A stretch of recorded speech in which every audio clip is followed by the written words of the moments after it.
Hi there, my name's Deborah Landry and I'm going to do a project today using an engraver tool. This is the, I'm going to use the Ryobi, and it has a shaft on here, and then on here is a engraving bit.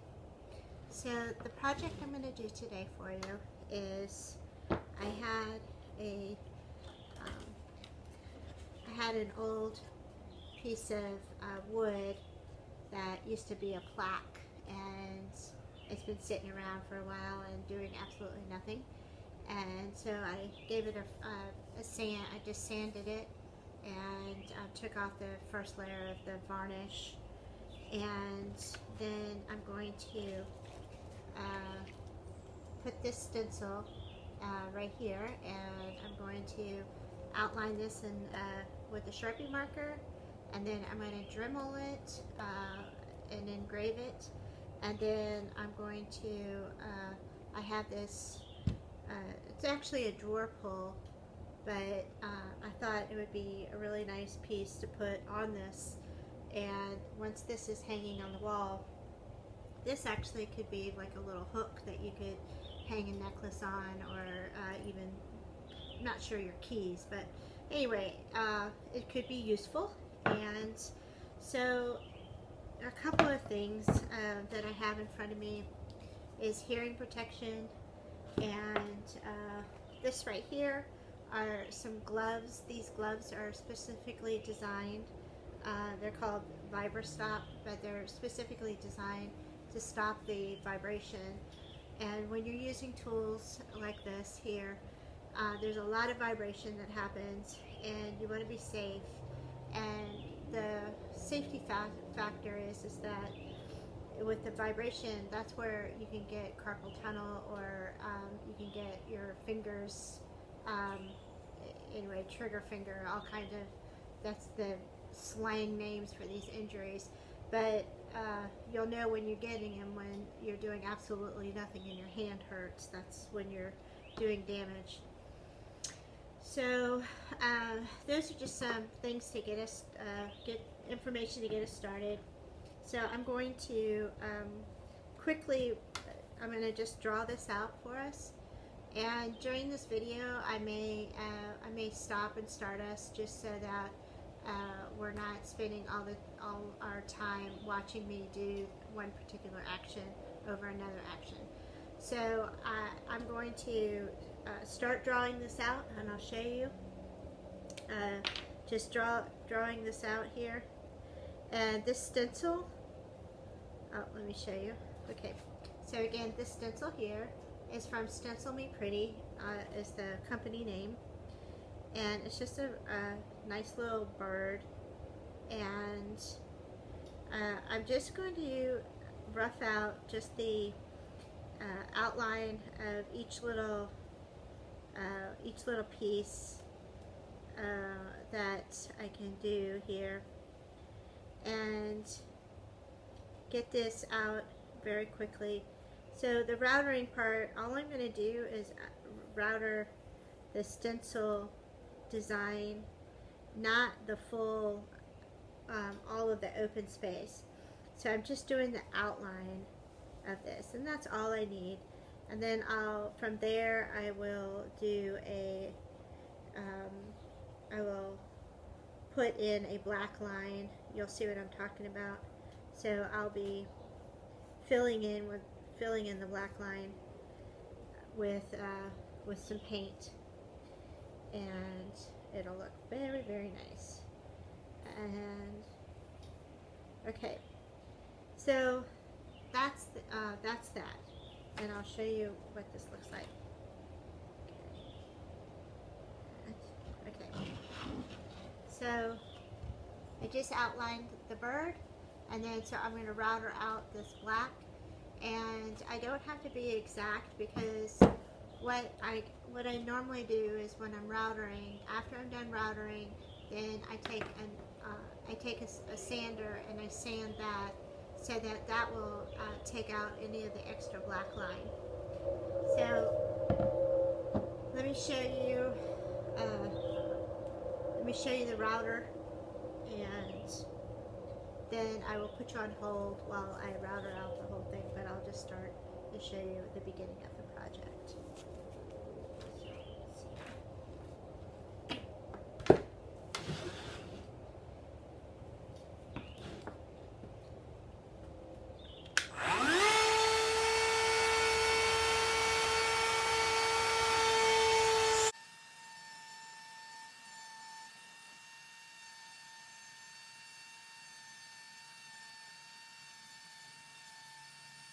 Okay, so here you can see, you might be able to see here that when you're routering, or I mean when you're engraving here, there's a lot of burrs that happen here, and so this is really rough, and that's where when I get done with all of this, I'll sand it, and then this will be all smooth and cleaned off, and then we'll continue the project.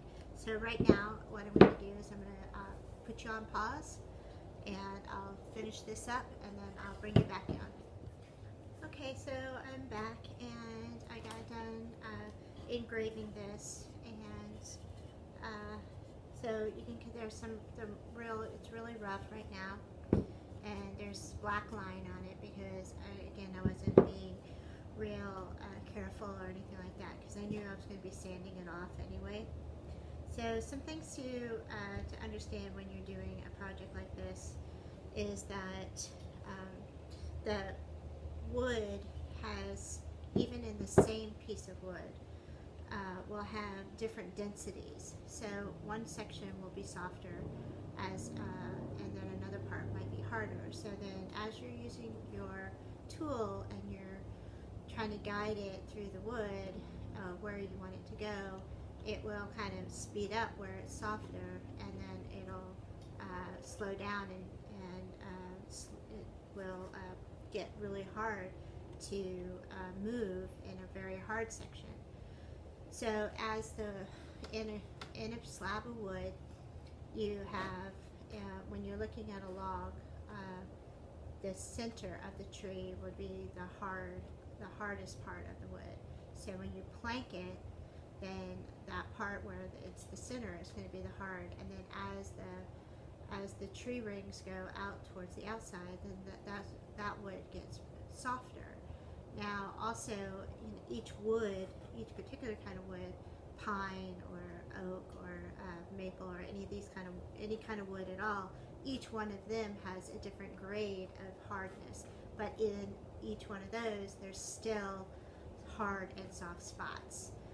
And so what this boils down to is that when you're using your tool, go as slow as you can and steady, and anticipate areas that are all of a sudden the tool is going to go right in and go super fast compared to another section.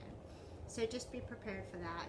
And so right now, let me sand this off, and I'm going to be using the orbital sander for Ryobi, and I am not a representative Ryobi, but I have like all of their tools, and it's just super nice. This tool, even the engraver here. What's very nice about it is they're all battery operated, so you're no longer attached and limited by going to the wall, working towards a wall. So you can kind of see that right now I'm in the middle of my wood shop here, and right behind me is a garage door, and it's very nice because I have a nice breeze coming through. You can hear some of the traffic way in the distance, but it's just it's an awesome view of the forest, and it's just a nice way to work in wood. So let me just sand this for you real quick, and then we'll get to the next part. All right, 1 second.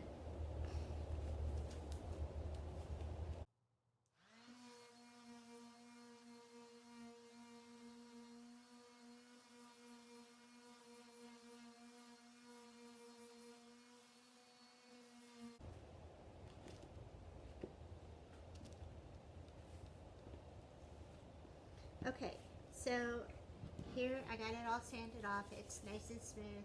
There's still some black line on here, but I'm not very concerned about that, because my next step is I am going to take some black paint, and I'm going to fill in the line.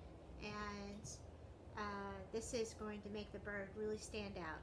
So this paint here is called Genesis, and it's actually a fine art paint.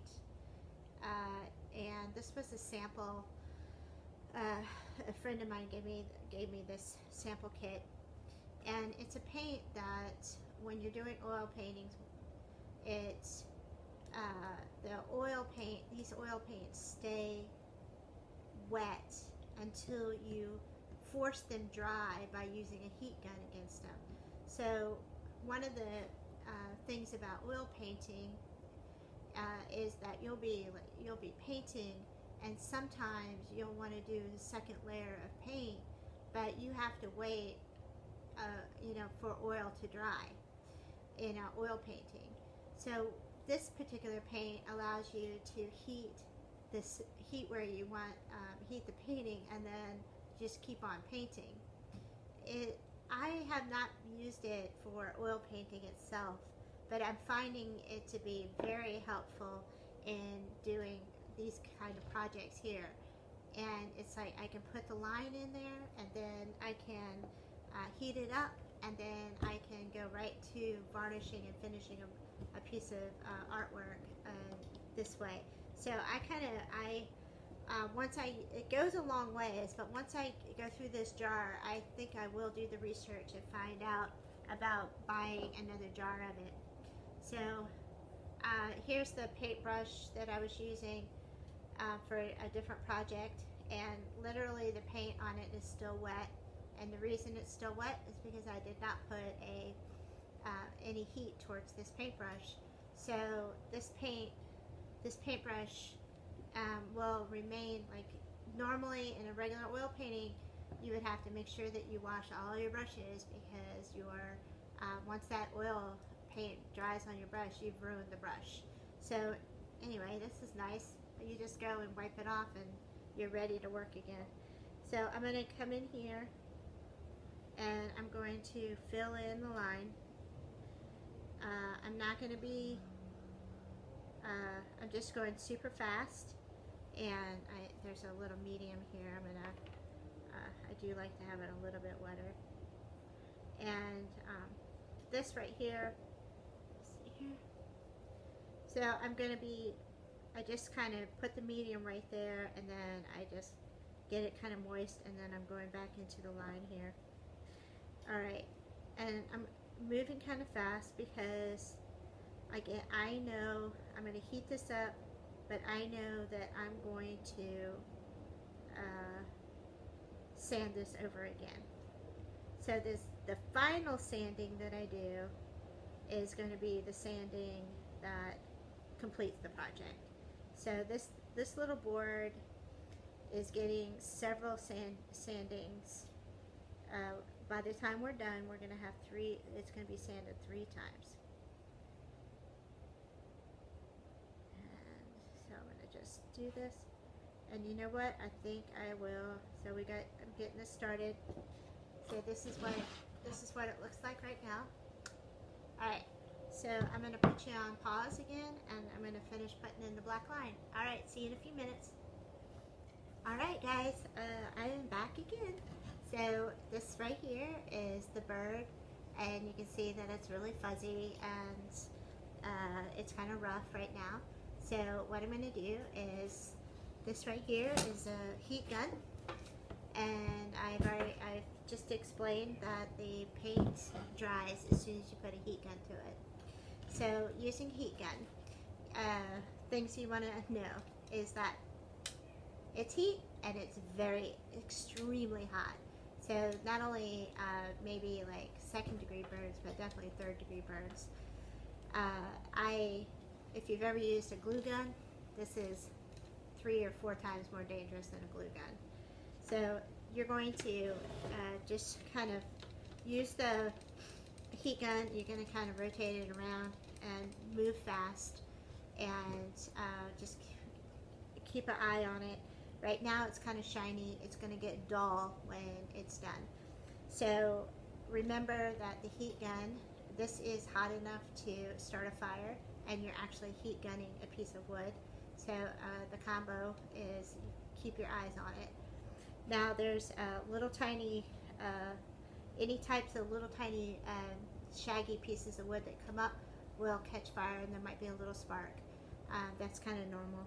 But I do have a fire extinguisher over here. Haven't needed to use it, but you just want to be very safe on this. So I'm going to just show you this real quick, and then I'm going to put you on pause again, and I'll keep you informed.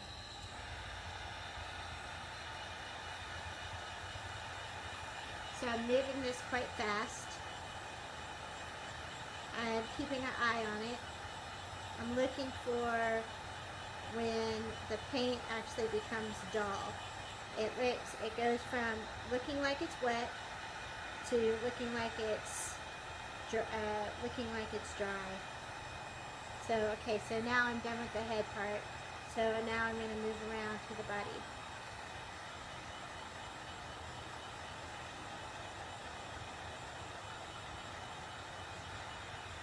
And I'm not sure that you need this particular special kind of paint. I mean, you would be able to put a black paint in here into the grooves, and then actually just let it dry overnight, and you would be just fine. I just don't have that. I like to be able to just keep on moving in my projects and not have to worry about things like that. So the idea, the more that I can finish a project step, and not have to come back to it the next day, that's the way I kind of like to work. But in order to work like that, what I do is a lot of times I'll have maybe 3 to 4 projects going on at the same time. So let's say that this was just regular paint. I would literally have another project where this a table next to me would be another project, and this project would be allowed to dry, and I would just move over to this next project. And while this was doing something, I would be doing another thing somewhere else. So when you come into my studio, I have lots of tables and lots of things going on at each table. Most of the times all the tables are filled with different things that are going on.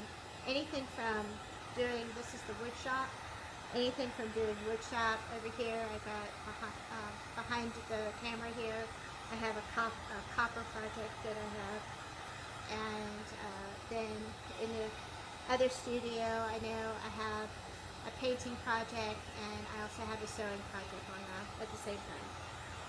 So, anyway, just a little bit more. I got a couple little areas that are still kind of glossy.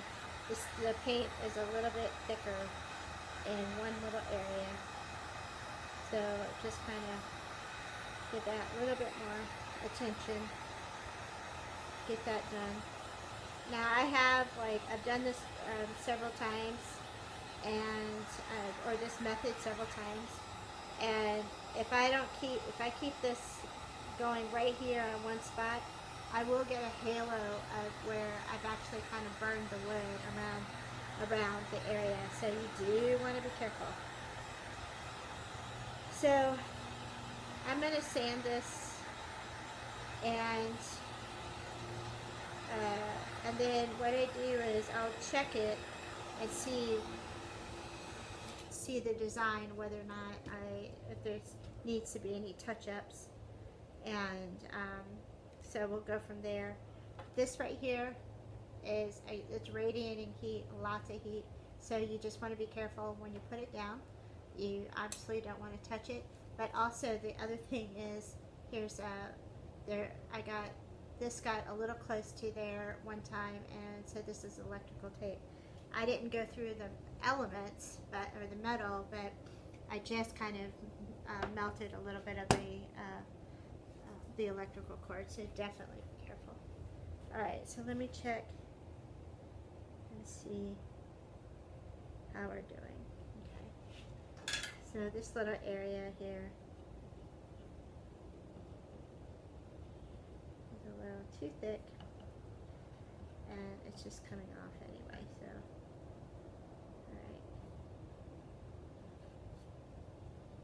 alright, so I am just scraping off a little bit.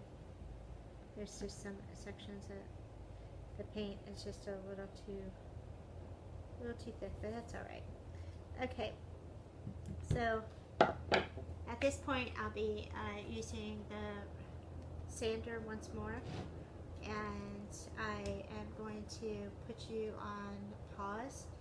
I'm going to put on my vibration gloves and my hearing protection, and I'm going to quickly sand this, and then I will get back to you in just a second. Alright, thank you. Alright, I'm returning. So I just finished sanding the project, and I got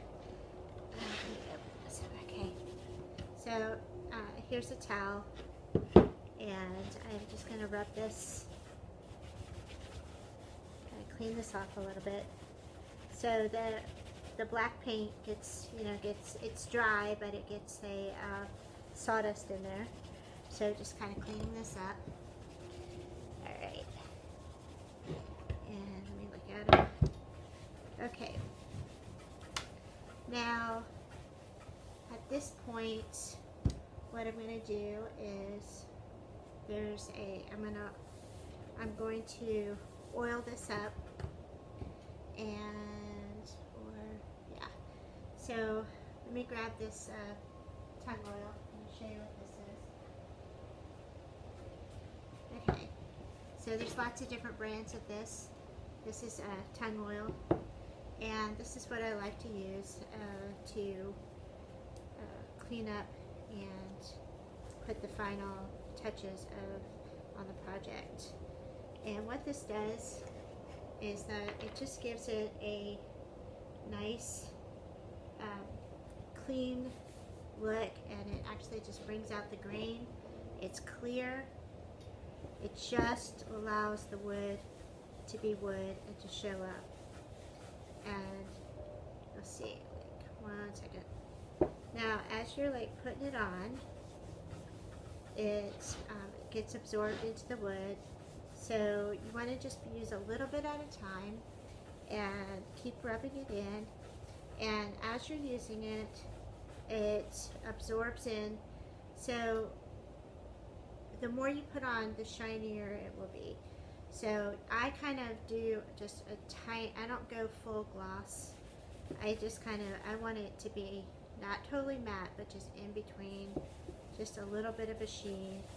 But mainly I'm making sure that I get all into the lines and clean up my lines. Just make sure I get all the sawdust out of them, and then you'll see that the bird really, the lines really show up really nicely. And so I got that done. That's how quickly that is. And you'll let that dry overnight before you hang it anywhere. And so then my final part, which let me go grab a drill, and my final thing is to add my little music note. And I do have to figure out where I want the new musical note. But alright, so let me put you on pause, and I'll be right back. Alright guys, I am back again, and so I'm getting ready to put the this little drawer pull, this like little musical note, onto my project. And some things that I had to do to get ready for this little presentation here was that the drawer pull, it's meant for to be in a drawer. So this right here, the thickness of the wood, I needed to cut off a little bit of this. So what I used were some bolt cutters, and I just cut some of the threads off so that it wasn't nearly as long.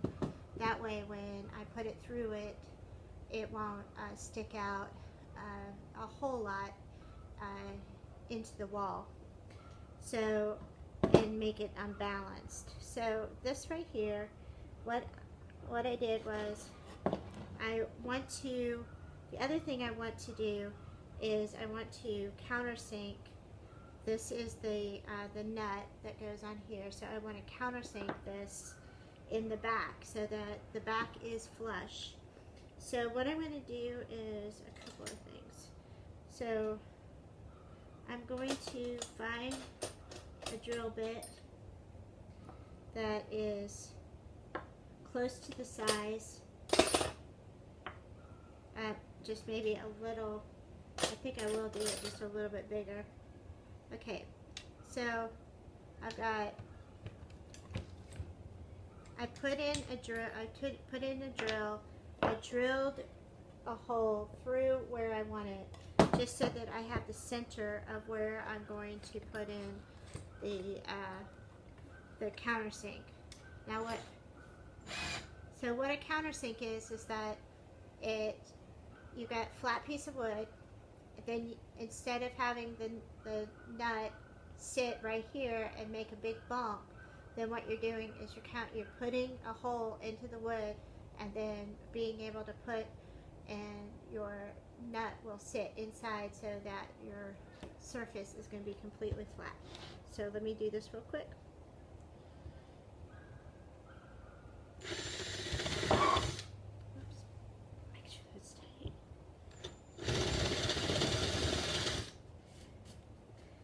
So I just need to go in enough to make sure that so I'm not putting a lot of pressure on this because I don't want to drill all the way through, and I just need to make sure that my nut falls into the hole and is flush, and it is. So that's good. Alright, so second part of this is I want to show you how to, so here's the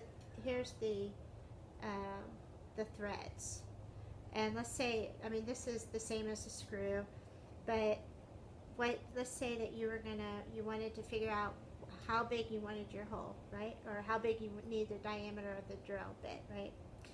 So what you're going to do is you're going to put your drill bit on top of the threads, and this could also be a screw. So you're going to put that on there and you're going to look at it. Do you see the threads? If you see the threads, then this is too small, and you're going to go to the next size up. And the next size up is you're going to look at it and say, okay, well, I can see the threads. So I'm going to go one size more. Alright, so I thought it was going to be this one because that looked almost, but I can actually still see my threads, and I'm going to go one size up because I just want this to slide in. Alright, so okay, so again, I'm using the Ryobi drill here. There's a setting here for 2, which is the speed, and then also a little drill mark here. So I am using the for the drill. All right, so let me. All right, perfect. So now I have a hole in here, and I have it countersinked in the back, and I can put this on here. This should go right in there. Beautiful. Okay, and then I'm going to be able to screw this on the back. And I might have to file it a little bit because I did use those clippers or the bolt cutters, but I think I can get it. Okay. All right. I'll have to get oh here, wait. Lost that one. Use this washer. Whoops. Okay. Well. All right. I don't want to mess around with that on the camera here. So this is the finished project. So I got a little music note. This right here, I'll hang this on the wall. This right, the little music note could be a place where I hang necklaces or something of the sort, or just leave it as a musical note. And so I hope you enjoy this project. So we used lots of different tools. We used drills. We used a engraving tool. We used a sander. We used a stencil here. So we used the stencil, and I've shown you about using the tongue finish oil.